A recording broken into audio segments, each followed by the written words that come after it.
Hindi ko sure kung fans ba ni Kim Chiu o isang curious lang ang nagtatanong tungkol kay Paolo, Kim Chiu at Janine.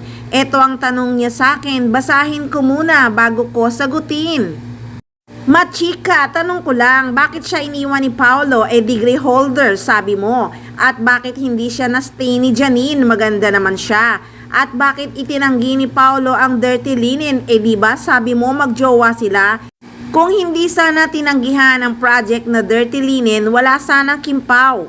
Kung mahal ni Paolo si Janine, bakit iniwan niya? Diyan nagsimula at naglamat ang mga fans dahil ba kay Paolo, kaya binas si Kim Chiu? Answer me please. Correction, hindi mga fans ni Janine ang nangbabas kay Kim Chiu. Ang mga fans ni Kim Chiu ang nangbabas kay Janine. Gumaganti lang ang mga fans ni Janine. Aniya pa, mga fans lang ang nag-aaway-away. The big question, maganda si Janine at degree holder, bakit siya iniwan? Ang masasagot ko lang dyan, ayaw ni Paolo ng degree holder at ayaw niya ng maganda. At kaya niya tinanggihan ang dirty linen kasi ayaw niya ng dirty, gusto niyang manlin lang.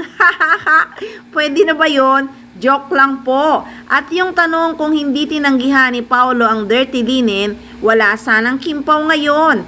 Di dapat magpasalamat ang mga fans ng Kim Pao dahil tinanggihan ang dirty linen. Kaya si Janine nakakuha ng Jericho Rosales na mahal siya.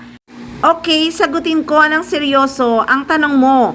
Kung ano man ang dahilan ng hiwalayan ng Paunin, sila lang ang nakakaalam nun. Aminado naman kaming mga fans ng Paunin na talagang love na love namin sila noon at sobra kaming kinilig sa kanila. Siguro di nga sila meant to be. At nagpapasalamat na lang kami na nakakita ng liwanag si Janine. At sana ganon din si Kim Chiu, nakakita din ng liwanag kay Paolo Abilino. At sana totoo sila ni Paolo. Kasi kami, mas boto kami ngayon kay Jericho Rosales. Talagang mas deserve ni Janine si Echo. Yun lang. I hope nasagot ko ang tanong mo. Peace po tayo!